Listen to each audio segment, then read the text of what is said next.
ಇದನ್ನ ಶಿಕ್ಷೆ ಆಗಬೇಕು. ಆ ನಿಟ್ಟಿನಲ್ಲಿ ಇವತ್ತು ಸರ್ಕಾರ ಮತ್ತು SIT ಇವತ್ತು ಏನು ಪೆಂಡ್ರೈವ್ನ ಹಂಚಿಕೆನ ಮಾಡಿದರೆ ಅವರು ಕೂಡ ನಿಷ್ಪಕ್ಷಪಾತವಾಗಿ ಯಾರೇ ಇದ್ರೂ ಕೂಡ ಇದರಲ್ಲಿ ಬಂಧನ ಮಾಡಬೇಕು. ನಿನ್ನೆ ಇಬ್ಬರನ್ನ ಬಂಧನ ಮಾಡಿದ ಕೇಳ್ಪಟ್ಟಿದ್ವಿ. ಆದರೆ ಇನ್ನೂ ಹಲವಾರು ಜನ ಇದರಲ್ಲಿ ಭಾಗಿಯಾಗಿದ್ದಾರೆ.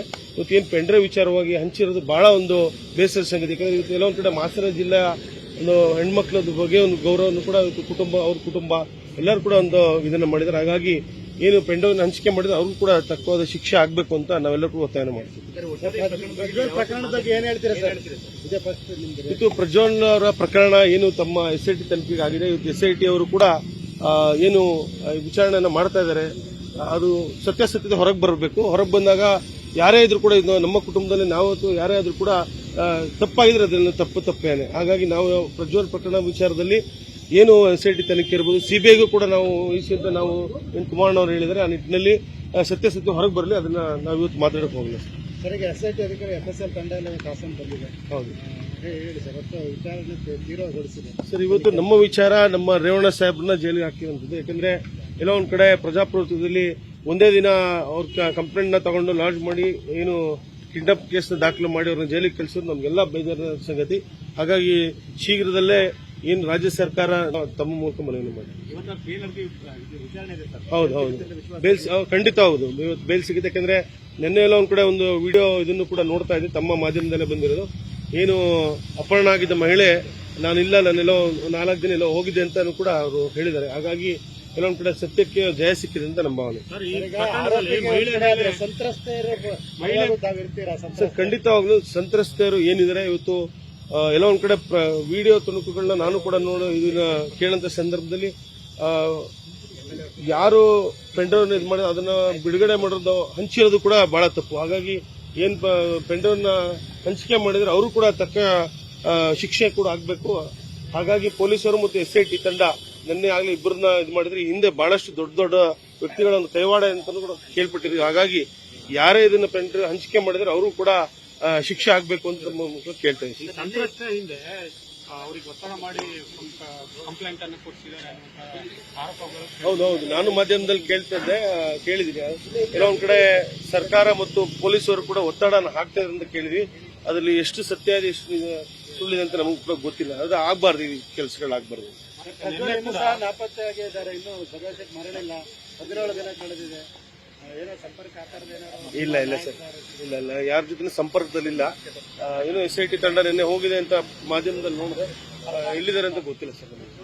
ಸರ್ ಈಗ ನಿನ್ನೆ ಕೂಡ ಇಬ್ರು ಬಂಧನ ಆಗಿದೆ, ಲಿಖಿತ್ ಮತ್ತೆ ಚೇತನ್ ಅವರು ಪೆಂಡ್ರೈವ್ ಹಂಚಿಕೆ ವಿಚಾರದಲ್ಲಿ ಅವ್ರನ್ನ ಬಂಧಿಸಿದ್ದಾರೆ ಅನ್ನುವಂಥದ್ದು. ಆ ಬಗ್ಗೆ ಪ್ರತಿಕ್ರಿಯೆ ಸರ್, ನಾನು ಕೂಡ ಮಾಧ್ಯಮದಲ್ಲಿ ನೋಡುವಂತ ಸಂದರ್ಭದಲ್ಲಿ ಏನೋ ಮಾಜಿ ಶಾಸಕರ ಅವರ ಒಂದು ಆಪ್ತರು ಅವರ ಒಂದು ಆಫೀಸಲ್ಲಿ ಕೆಲಸ ಮಾಡುವಂತ ತಿಳ್ಕೊತೀನಿ. ಅದಕ್ಕೆ ನಿಮ್ಗೆ ಹೇಳ್ತಾ ಇರೋದು, ಈ ವಿಚಾರದಲ್ಲಿ ಪೆಂಡ್ರೈವ್ ವಿಚಾರದಲ್ಲಿ ಏನ್ ಪೆಂಡ್ರೈವ್ ಹಂಚಿಕೆ ಮಾಡಿದರೆ ಇದರಲ್ಲಿ ಯಾರೇ ಪ್ರಭಾವಿಗಳಿದ್ರು ಅವ್ರನ್ನ ಬಂಧನ ಮಾಡಿ ಅವ್ರನ್ನ ಕೂಡಲೇ ಶಿಕ್ಷಣ ಕೂಡ ಒಳಪಡಿಸಬೇಕು ಅಂತ ಮೂಲಕ ಕೇಳ್ತೀವಿ. ದೇವರಾಜೇಗೌಡರು ಈ ಪ್ರಕರಣಕ್ಕೆ ಹೇಳಿಕೆಯನ್ನು ನೀಡಿದ್ರು, ರಾಜಕೀಯ ಕಾರಣ ಇದೆ, DK ಶಿವಕುಮಾರ್ ಪಾತ್ರ ಇದೆ ಅಂತ ಎಲ್ಲ ಹೇಳಿದ್ರು.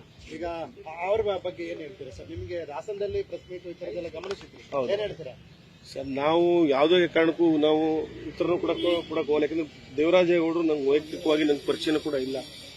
ಅವರು ಒಂದು ಮಾಧ್ಯಮದಲ್ಲೆಲ್ಲ ಒಂದ್ ಕಡೆ ನನ್ನ ಬಗ್ಗೆನೂ ಒಂದು ಬಹಳ ಕೀಳ್ಮಟ್ಟದ ಒಂದು ಹೇಳಿಕೆ ಕೊಟ್ಟಾಗ್ಲೂ ಕೂಡ ನಾನು ಅವ್ರಿಗೆ ಉತ್ತರ ಕೊಡಕ್ಕೆ ಹೋಗ್ಲಿಲ್ಲ. ಯಾಕಂದ್ರೆ ಈಗ ಗೊತ್ತಿರೋ ವಿಚಾರನ ಗೊತ್ತಿದೆ ಅಂತ ಹೇಳ್ಬೇಕು. ಸತ್ಯಾಸತ್ಯತೆ ಹಿಂದೆ ಯಾರಿದ್ರೆ ಅಂತ ಗೊತ್ತಿಲ್ಲ. ಹಾಗಾಗಿ DK ಶಿವಕುಮಾರ್ ಇರ್ಬೋದು ಮತ್ತೆ ಬೇರೆ ಯಾರೋ ಇದ್ರು ಇರ್ಬೋದು, ನಮಗೆ ಈ ವಿಚಾರದಲ್ಲಿ ಯಾರಿದ್ರೆ ಅಂತ ಗೊತ್ತಿಲ್ಲ ಸರ್. ತನಿಖೆ ಆದ್ಮೇಲೆ ಗೊತ್ತಾಗಿದೆ, ಹೊರಗೆ ಬರುತ್ತಿಲ್ಲ.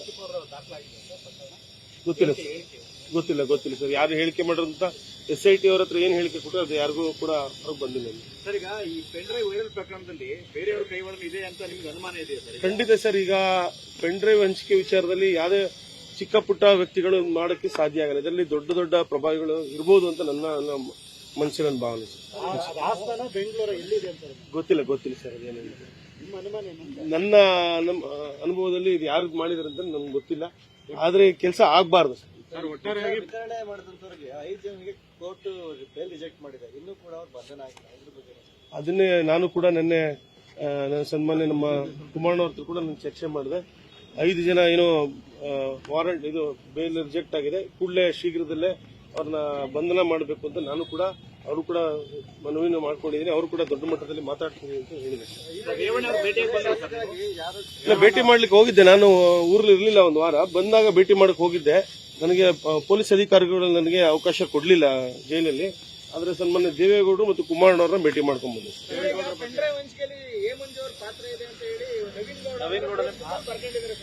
ಸರ್, ನನಗೆ ನವೀನ್ ಗೌಡ, ಚೇತನ್ ಗೌಡ ನನಗೆ ಯಾರು ಪರಿಚಯ ಇಲ್ಲ, ಯಾರು ಗೊತ್ತೂ ಇಲ್ಲ.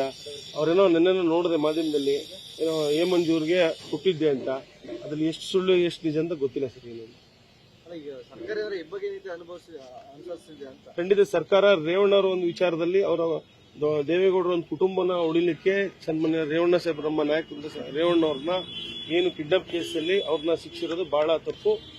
ಯಾವುದೇ ಕಾರಣಕ್ಕೂ ಕೂಡ ತಮಗೆ ಗೊತ್ತಿರಂಗೆ ರೇವಣ್ಣವರು ಒಂದು ಮನಸ್ಸು ಮಗುವಿನಂತ ಮನಸ್ಸು ಅವ್ರದ್ದು. ಯಾವುದೇ ಕಾರಣಕ್ಕೂ ಇಂಥ ಕೆಲಸಗಳಾಗಬಾರ್ದು. ಏನು ಪ್ರಜ್ವಲ ಪ್ರಕರಣದಲ್ಲಿ ಏನು ತನಿಖೆ ನಡೀತೆ ಅದು ನಡೀಲಿ, ಅದು ಸತ್ಯಾಸತ್ಯತೆ ಹೊರಗೆ ಬರುತ್ತೆ, ಅದು ಗೊತ್ತಾಗುತ್ತೆ. ಆದರೆ ರೇವಣ್ಣ ಸಾಹೇಬ್ರದಲ್ಲಿ ಏನು ಸರ್ಕಾರ ಅನಿಸ್ತಾ ಇರೋದು ಬಹಳ ತಪ್ಪು, ಬಹಳ ವಿಷಾದನೀಯ ಮತ್ತು ನಮ್ಮ ಹಾಸನ ಜಿಲ್ಲೆಗೆ ಇದು ಕಳಂಕ. ಯಾವುದೇ ಕಾರಣಕ್ಕೂ ರಾಜಕಾರಣದಲ್ಲಿ ಇಂಥ ಕೀಳ್ಮಟ್ಟದ ರಾಜಕಾರಣ ಮಾಡಬಾರದು ಅಂತ ತಮ್ಮ ಮೂಲಕ ಖಂಡಿತ ಹೌದು. ಇವತ್ತು ಏನು ಸಿಬಿಐ ತನಿಖೆಗೆ ಒಳಪಡಿಸಬೇಕು, ಸಿಬಿಐ ತನಿಖೆ ವಹಿಸಿ ಎಂದು ಕೂಡ ಕುಮಾರಣ್ಣವರು ಇಲ್ಲ, ನಮ್ಮಲ್ಲಿ ಪೊಲೀಸ್ ಸಮರ್ಥರಿದ್ದಾರೆ, ನಾವು SIT ತನಿಖೆ ಮೂಲಕನೇ ನಾವು ಮಾಡ್ತೀವಿ ಅಂತ ಏನು ಸಿದ್ದರಾಮಯ್ಯ ಅವರ ಹೇಳಿಕೆಯನ್ನು ನೋಡಿದೆ. ಮಠದಲ್ಲಿ ಒಂದ್ ಕಡೆ ಸರ್ಕಾರದ ಒಂದು ಅವರ ಒಂದು ಅಡಿಯಲ್ಲಿ SIT ತನಿಖೆ ಆಗ್ತಾ ಇರೋದು ಮತ್ತು ಅವರ ಒಂದು ಇದರಲ್ಲಿ ಆಗ್ತಾ ಇರೋದು. ಹಾಗಾಗಿ ನಾನು ಕೂಡ ಸಿಬಿಐ ತನಿಖೆ ಒಳಪಡಿಸಬೇಕು ಮನವಿ ಮಾಡಿದ್ದೀನಿ. ನ್ಯಾಯ ಸಿಗಲ್ಲ ಅಂತ ಅನ್ಸುತ್ತೆ. ಎಲ್ಲೋ ಒಂದ್ ಕಡೆ ಭಾವನೆ ಸರ್ ಬರಲ್ಲ ಅಂತ. ಪೆನ್ಡ್ರೈವ್ ಹಂಚಿಕೆ ಆರೋಪದಲ್ಲಿ ಕೆಲವರನ್ನ ಅರೆಸ್ಟ್ ಮಾಡಿ ವಿಚಾರಣೆ ಮಾಡ್ತಿರ್ತಾರೆ. ಆದ್ರೆ ನನ್ನ ಹತ್ರ ಪೆನ್ಡ್ರೈವ್ ಇತ್ತು, ನಾನು ಬೇರೆ ನಾಯಕರಿಗೆ ಕೊಟ್ಟಿದ್ದೀನಿ ಅಂತ ಹೇಳೋ ಯಾಕೆ ಅರೆಸ್ಟ್ ಮಾಡಿಲ್ಲ ಸರ್? ಇವತ್ತು ಕಾರ್ತಿಕ್ನು ಕೂಡ ಇವತ್ತು ಅರೆಸ್ಟ್ ಮಾಡಿಲ್ಲ. ಎಲ್ಲೊಂದ್ ಕಡೆ ಕಾರ್ತಿಕ್ ಯಾರ್ಯಾರು ಕೊಟ್ಟಿದ್ದಾರೆ ಅಂತ ಅವರೊಬ್ಬರಿಗೆ ಗೊತ್ತಿರೋದು. ಹಾಗಾಗಿ ಎಲ್ಲರನ್ನೂ ಕೂಡ ಬಂಧನ ಮಾಡಿ ಯಾರ್ಯಾರು ಇದರಲ್ಲಿದ್ದಾರೆ ಅವನ್ನೆಲ್ಲ ಬಂಧನ ಮಾಡಿ ಇದು ಮಾಡಿದ್ರೆ ಗೊತ್ತಾಗುತ್ತೆ ಅಂತ. ನ್ಯೂಸ್ ಫಸ್ಟ್ ನಿರ್ಭೀತಿಯಿಂದ ನಿಮ್ಮ ಪರವಾಗಿ.